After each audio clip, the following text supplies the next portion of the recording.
Алтын сақа. Өткен заманда бір бай болыпты. Ол бір перзентке зар болыпты. Бай бір күні жылқысын суыра өріске келсе, өлдің ішінде қып-қызыл өкпе жүзіп жүр екен. Байдың айдап келе жылқылары көлде жүзіп жүрген өкпеден үркіп суға шомбайды. Әлгі жерде бай жылқыларын қанша айдаса да суға шаба алмайды. Сол кезде бай тұрып, судың жүзіп жүрген өкпенің құрықпен түртіп көреді. Өкпе суға батып кетті. Әлден уақытта содан жалмауыз кемпір болып судан шыққан да байдың жағасында ал түседі. Бай көзін қандай болып қарғалап кетті. Бай жалғыз кемпірге ат басына алдын берін қоя бер деді. Жалмауыз кемпір жібереді. Осы жылқыларымның бәрін бірейім қоя бер деді. Кемпір көнбейді. Енді не берейін деді кемпір. Жалғыз баланы жібер деді. Бай жалғыз баласын бермек болды. Кемпір байдың қоя берді. Кемпір байға баланың қай жерде бересің деді. Сонда бай ертең көшемнің соның баласын алтын сақа жұртқа тастап кеттің. Сен жұртта сол сақаны жанында отырып жейді. Сонымен бай жалмауыз кемпірді уәде беріп жылқыны айдап кетіп қалды. Ертеңіне көшеде жалғыз баласын алтын сақа ұмтылып жұртқа тастап кетеді. Ауыл жаңа қонысқа көшіп бара асық ойынын десе сақасы жоқ бала алтын сақаны жоқтап жылайды. Сонда әкесі кеше көшіп жүргенде жұртта қалып барып алып қайтып қой деді.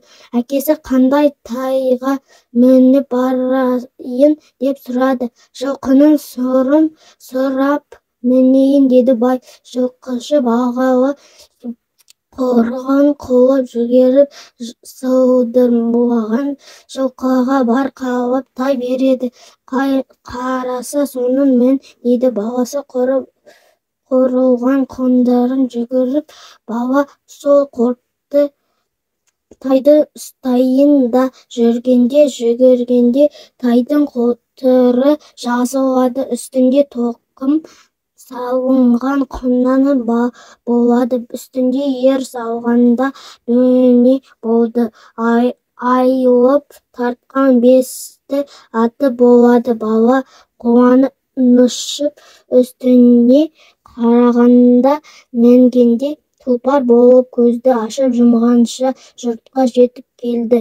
Жұртқа келсе алтын сақа ошақ басындағы тезек түбінде жатыр екен. Сақа жанында бір кемпір отыр екен. Бала кемпірге шеше анау жатқан сақаны алып бермеші дейді. Сонда кемпір шырағым өзің түсіп ал кәріліктен тұра отырып алып дейді. Содан бала мен тайымның түсін міне аламын, мінсем түсе алмаймын дейді. Сонда баланың тай сақаның жанына жатқан қалады. Бала сақаны келіп алды. Тай тұра қашады.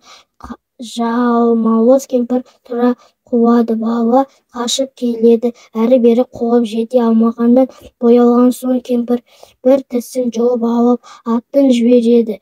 Тайдың бір аяғы жұлынып түседі. Тай үш аяғын қашып жеткізбей кемпір тағы бір тісін жұлып лақтырады. Тайдың тағы бір аяғы жұлынып түседі. Тай екі аяғын шауып бара жатты. Жолда бір бәйтерек кез болды. Тайдың әлсін дейді. Терек жанындағы жете беретін бала тайынан секіріп түсіп бәйтерекке басына шығып кетті. Жалмауыз кемпір тағы бір тісін жұлып алып бәйтеректің түбіне қаза бастады. кешке дейін қазады. Бір кезде бір қызыл түлкі келіп кемпірге: «Шеше, шаршаған шығарсыз, мен қаза тұрайын, сен ұйықтап дем ал», деді. Кемпір жатқан түлкінің тісті суға атады да қазған шұңқырын қайта береді.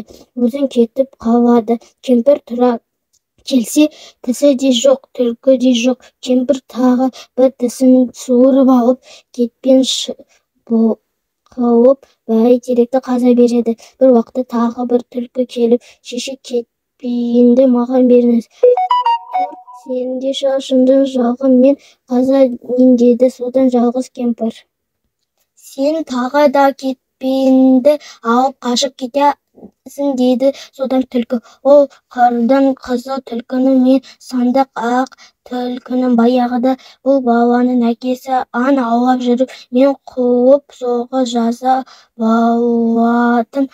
Сондықтан бұл баланы мен кегіммен барайын», деді. Жалмауыз кемпір түлкінің сөзіне сеніп кетпейді. Түлкінің бері өзінің ұйқыға кірсе, түлкі кетпеннен суға лақтырып жібереді де шұңқырды бітеп өзі қашып кетеді. Көмекпен тұрса керегі жоқ, түлкі де жоқ. «Ой-бай-ай, алдындағы екі ғой», деп тағы да бір тісін суырып алып қалды.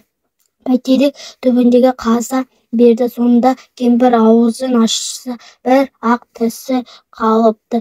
Кемпір бәйтеректі түбіне қаза қалтырап жалады. Бір заманда баланың төбесін бір тоқтап қарағанда өтеді. Бала қарысында ал қаралған қанын жағалап жайды. Бес төбелінге хабар айта бер, мен жалмауыз кемпірді арашып асында, дейді.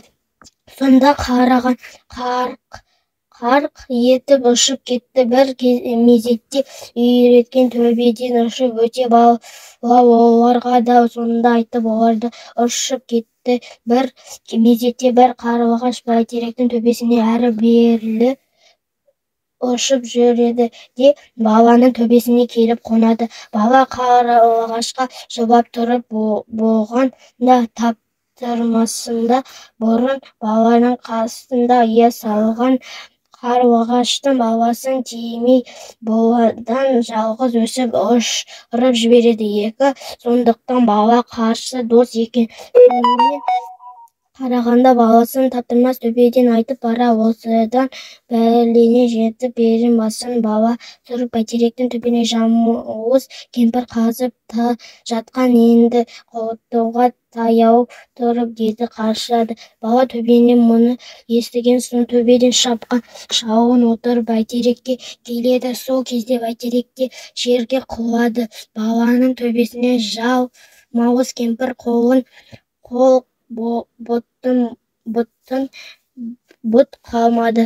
Талып тастады. Бала төбеден кезек мініп елін аман сау жетедігір жалмауыздан аман сақтау қаталанып кеткен. Әке-шешесі қатты қуанып, ел жұрттың жинап үлкен той қалды. Бұл кейін баяғы жалмауыз кемпір қазан ұлы бәйтеректің жанын кезін шешіп өліп қалған көрінеді. Кім өлгенін білу үшін сол жерден қарап жүріп, иттің ізін көріп, мұны соң қыз иттердің ізіне түсіп келе жатты. Көп жылқы кез болады. Енді ауыл жақын екен біліп, ол жұртып келе жатқан иттің ізі тұп-тура байдың қотанына алып барады.